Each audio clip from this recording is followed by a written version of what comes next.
कल प्यारे इब्राहिम को आहों और सिसकियों के साथ सुपुर्द खाक कर दिया गया। मेरी दुआ है कि ये शहर जिसमें हम रहते हैं, जिसमें हम बसते हैं, जिस शहर से हमारी यादें वाबस्ता हैं, जिस शहर में हमारे बच्चों ने अपना मुस्तकबिल गुजारना है, अल्लाह पाक इस शहर की गली गली, कोने कोने, चप्पे चप्पे को हमारे इन बच्चों के लिए महफूज बना दे। और अल्लाह पाक हमारे बच्चों को हमारे इस प्यारे शहर की हुक्मरानों की गफलतों से मेरे परवरदिगार हमेशा महफूज रखना।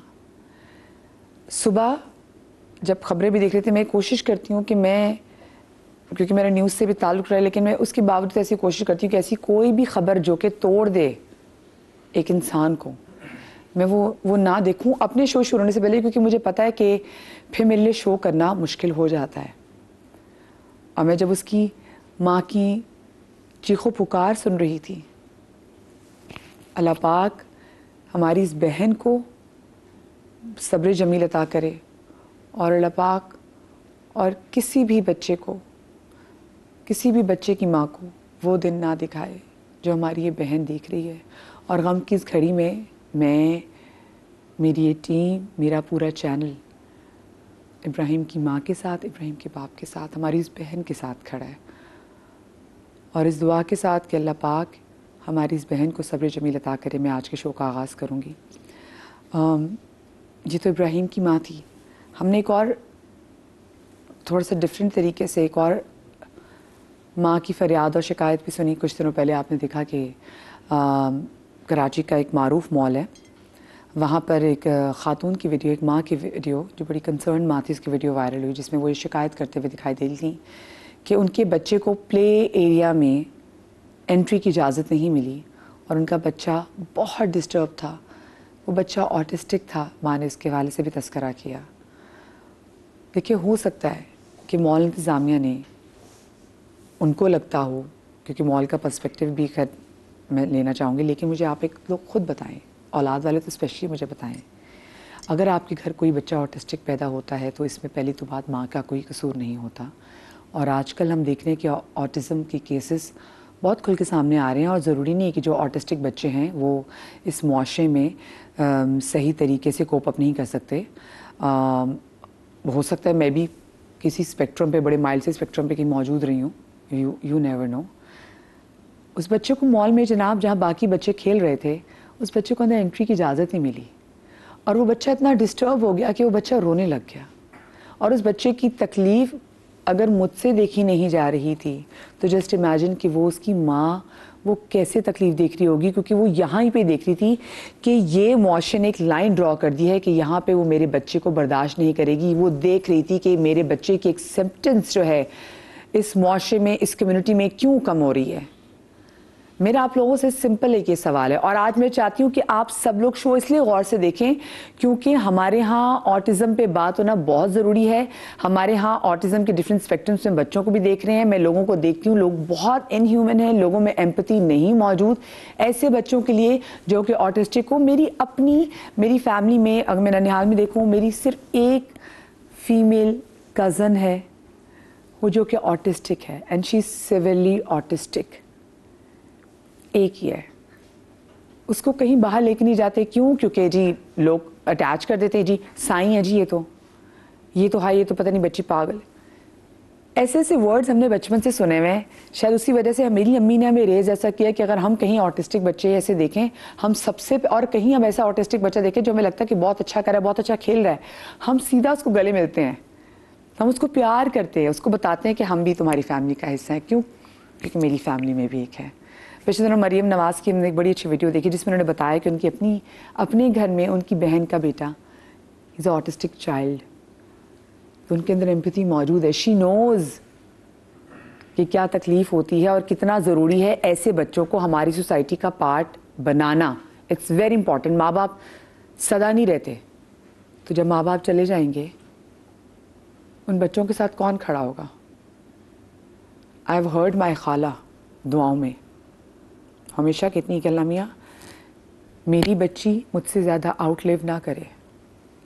वो कहती मेरी ज़िंदगी में मेरी बच्ची दुनिया से चली जाए, ऑटिस्टिक बच्ची, इसका कौन ख्याल रखे। ये माँ बाप के अंदर खौफ मौजूद है। क्यों? क्योंकि एक्सेप्टेंस नहीं है। एक्सेप्टेंस पैदा करना बहुत ज़रूरी है। और आज कोशिश करेंगे शो में इस हवाले से हम बात करें। This is very close to my heart. आप लोग की लाइव कॉल्स भी शामिल करेंगे। इसी वाले से बात करने के लिए मेरे साथ शो में मौजूद हैं पाकिस्तान के मारूफ फैशन डिज़ाइनर मौज़म अब्बासी साहब। और मौज़म के अपने जिनके बेटे हैं वो ऑटिस्टिक हैं, तो ज़रा हम उनसे उनकी स्ट्रगल भी पूछेंगे और किस तरीके से फिर वो उसको डील करते हैं। क्योंकि आज मेरा तो ये मकसद है कि मैं आपको बता सकूं कि आपके अंदर इतनी एम्पैथी कैसे आनी है और आपने डील कैसे करना है अगर आप किसी ऑटिस्टिक बच्चे को देखें।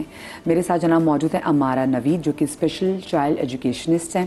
साथ में उनके मौजूद हैं डॉक्टर शाजिया जो कि clinical incharge Pakistan centre for autism से हमारे साथ मौजूद हैं। मैं आप तीनों को शो में खुश आमदीद कहती हूँ। और सबसे पहले तो वैसे मैं मौसम आपसे जानना चाहूँगी कि व्हेन डिड यू रियलाइज़ कि आपका बेटा, एक टर्म मैं आपको दोबारा से बता दूँ, एक ही टर्म होती है हम जो कहते हैं special child, special children. It's not special children, it kids और child with the special needs. तो मुझे मेरे मॉर्निंग शो की करियर में 12-13 साल हो गए मैं, और मैंने शायद उसी वक्त से ही लगी मैं कि ये बड़ा ज़रूरी है कि हम ये अपनी टर्म को ठीक कर लें कि स्पेशल नीड्स है, बच्चे स्पेशल नहीं है, नीड्स उनकी स्पेशल हैं। तो ये याद रखिएगा। आपको कब रियलाइज हुआ कि किसी स्पेक्ट्रम पे है? I think by 1.5 year he was non verbal, मतलब वैसे बोलता था वर्ड्स, लेकिन जो प्रॉपर स्पीच होती है उसमें डिले थी। तो उस वक्त हम लोगों को थोड़ा सा फीलिंग आई, and by then we went to America, और हमने अमेरिका में जाके उनको जब दिखाया तो इमीडिएटली उन्होंने बोला कि जी ये इज़ वेरी मतलब माइल्ड स्पेक्ट्रम पर हैं, बट वो हैं। और उसके बाद बस फिर हमारी दुनिया के जो है वो कहते हैं ना डायनामिक्स चेंज हो गए। Was your first child? No, this is my second child. तो सेकंड चाइल्ड में ये बस इशू था। हमारी फैमिली में इंटर मैरिजेस भी नहीं हुई थी, ऐसा कोई भी चीज़ नहीं था। Apparently this was the first ever case हमारी फैमिली के अंदर था। तो ऑब्वियसली शॉक वेव आई, लेकिन उसको मैंने बड़ा पॉजिटिवली लिया। मैंने कहा अब अगर ये if this is a part of our life and God has chosen me, so let's embrace it and let's take it in a very positive way.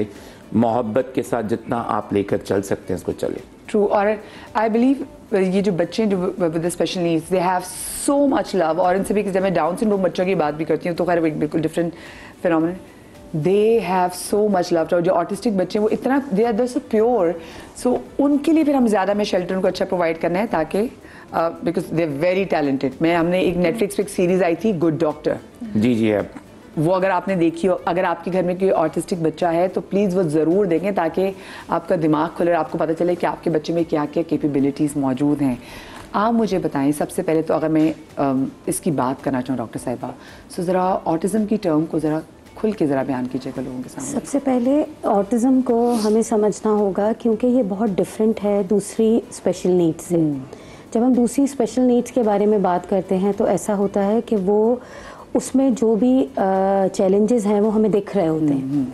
ये जो सारे चैलेंजेस होते हैं तो इसीलिए अर्ली साइंस ऑटिज़म की बहुत इम्पोर्टेंट होती हैं। माइलस्टोन्स क्योंकि हमारे यहाँ थोड़ा सा अवेयरनेस जो है वो कम थी पास्ट में, but with each passing day different TV programmes के थ्रू, अवेयरनेस सेशंस के थ्रू, तो जो बेसिक अवेयरनेस बढ़ाने की ज़रूरत है वो माइलस्टोन्स की है।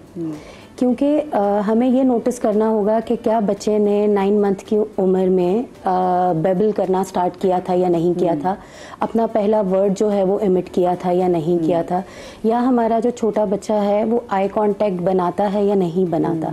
There were so many parents के जिनके बच्चे हमारे पास 16 मंथ्स की भी 14 मंथ्स की भी एज में आए और उन्होंने इसी चीज़ से इस चीज़ को सेंस किया कि during latch, during feeding time बच्चा जो है वो एक कनेक्शन नहीं बनाता, आई कांटेक्ट मेंटेन नहीं करता, आई कांटेक्ट, तो उन्होंने वहीं से इस चैलेंज को थोड़ा सा सेंस कर लिया। उसके बाद ये है कि अर्ली इंटरवेंशन की इम्पोर्टेंस, ऑटिज़म के साइंस एंड सिम्टम्स की इम्पोर्टेंस। ऑटिज़म को सबसे पहले ये समझना होगा कि हमारी सोसाइटी का सबसे बड़ा डायलेमा ये है कि वंस बच्चा डायग्नोज हो जाता है तो हम पेरेंट को ब्लेम करना शुरू कर देते हैं कि ये बैड पेरेंटिंग है। ये बैड पेरेंटिंग नहीं है, ये न्यूरो डेवलपमेंटल डिसऑर्डर है जो कि बिफोर बर्थ ही बच्चे के अंदर था। ठीक है, वो मौजूद था। It's neuro development. अच्छा, ये हमें समझना होगा। कह रहे होते ना कि जी क्योंकि हमारी माँ जो टेलीफोन बहुत ज्यादा यूज कर रही होती है। देखिए, they are the contributing factors. अच्छा, जवेरिया भी हमारे सामने मौजूद है। अस्सलाम वालेकुम जवेरिया। अस्सलाम वालेकुम। वालेकुम अस्सलाम। अस्सलाम वालेकुम मौसम, क्या हाल है? कैसी हैं आप? ठीक ठाक हैं? बिल्कुल ठीक। आज मेरे पक्के दोस्त को बुलाया हुआ। बिल्कुल जी, आज पक्के दोस्त है क्योंकि आज हमारा टॉपिक वैसे दिल का, तो हमने कहा जी दिल की बात होगी तो सारे दोस्त इकट्ठे होंगे। तो मुझे ये बताएं, आपने बोला कि दिस इज बिफोर बर्थ। हम कह रहे होते कि जी औरत टेलीविजन बहुत देख रही है क्योंकि वो खुद फोन में बिजी है, बच्चे का स्क्रीन टाइम बहुत ज़्यादा बढ़ गया है, इसलिए बच्चा ऑटिस्टिक हो गया है। हम लोगों के अंदर, जैसे मैं लोगों को देखती हूँ, एक जनरल कंसेप्ट, आपने टीवी, बच्चा टीवी जो इतना देख रहा था, ऑटिस्टिक तो उसने होना ही था। उसने होना था, लेकिन होता ये है कि ये जो सारे मैंने कहा ना, ये कंट्रीब्यूटिंग फैक्टर्स हैं, ये सिवियरिटी को बढ़ा देते हैं। ठीक है, ऑटिज्म में जो चीज़ें जो हैं, अगर जो मेजर इसकी ऑटिज्म को हम करेक्टराइज करें तो सोशलाइजेशन का डिसऑर्डर है, कम्युनिकेशन का डिसऑर्डर है। बच्चा सोशलाइजेशन करने में लिमिटेड सोशलाइजेशन है, कम्युनिकेशन या तो नहीं है या बहुत लिमिटेड है, और या फिर तीसरी चीज़ उसके रिपीटेटिव बिहेवियर्स हैं, जो एक चीज़ कर रहा है उसको रिपीटेडली किए जा रहा है। जो चीज़ें हम सेंस कर सकते हैं, क्योंकि मैं कनेक्ट करना चाहूँगी जहाँ से आपने प्रोग्राम को स्टार्ट किया था, कि क्योंकि ऑटिज्म दिखता नहीं है इतना ज़्यादा, तो ये साइन एंड सिम्टम्स जो हैं, अब ये पब्लिक अवेयरनेस होनी चाहिए इसकी बहुत, क्योंकि इनका प्ले मैनर डिफरेंट होगा। ठीक है, इनकी ट्रांजिशन डिफिकल्ट होंगी, कि जैसे हम एक जगह से दूसरी जगह बहुत आराम से स्विच कर जाते हैं, एक ग्लास से दूसरे ग्लास पे स्विच कर जाते हैं, इनके लिए ये सब चैलेंजेस हैं। और इन्हीं चैलेंजेस में इनको उलझा देख के हम आइडेंटिफाई कर सकते हैं कि ये बच्चा जो है ये थोड़ा सा डिफरेंटली एबल्ड है और किसी चैलेंज के साथ है। ठीक है, लेकिन जहां तक बात इस चीज की, दैट डज नॉट मीन कि वो बच्चा बाकी चीजों में पीछे रह जाएगा। देखें, ऑटिज्म को वंस डायग्नोसिस हो जाते हैं तो 3 चीज़ें होती हैं जो हम उसके जो लेवल्स हैं उसकी बात करते हैं। तो लेवल्स उसके आपने सुना होगा, माइल्ड ऑटिज्म जैसे सर ने कहा, मॉडरेट ऑटिज्म, सिवियर ऑटिज्म। ये जो चीज़ है ना, ये ग्रेड करती है कि बच्चे को सपोर्ट कितनी चाहिए, थेरेप्यूटिक और सोसाइटी की और पेरेंटल। ठीक है, अगर बच्चा माइल्ड ऑटिज्म है, अर्ली इंटरवेंशन जो है उसको मिल गई है, तो देयर वर एम्पल चांसेस कि वो जो है एक अच्छे टाइम पे जो है अपनी इनिशियल थेरेपीज़ लेके वो रेडी हो जाएगा एक स्कूल के लिए, एक सोसाइटी के लिए और फंक्शनल इंडिपेंडेंस के लिए। मॉडरेट है, थोड़ी ज़्यादा सपोर्ट चाहिए होगी, बट अगर सिवियर है तो मोस्ट प्रॉब्ली जो सपोर्ट है थेरेप्यूटिक हो गई, पेरेंटल हो गई, सोसाइटी की, वो उसको थ्रू आउट द लाइफ जो है वो उसको चाहिए होगी। मुझे बताया, हमारा ऑटिस्टिक बच्चों के लिए उतने इदारे मौजूद हैं जितने हम बढ़ते हुए रेशियो देख रहे हैं? First and foremost thank you so much.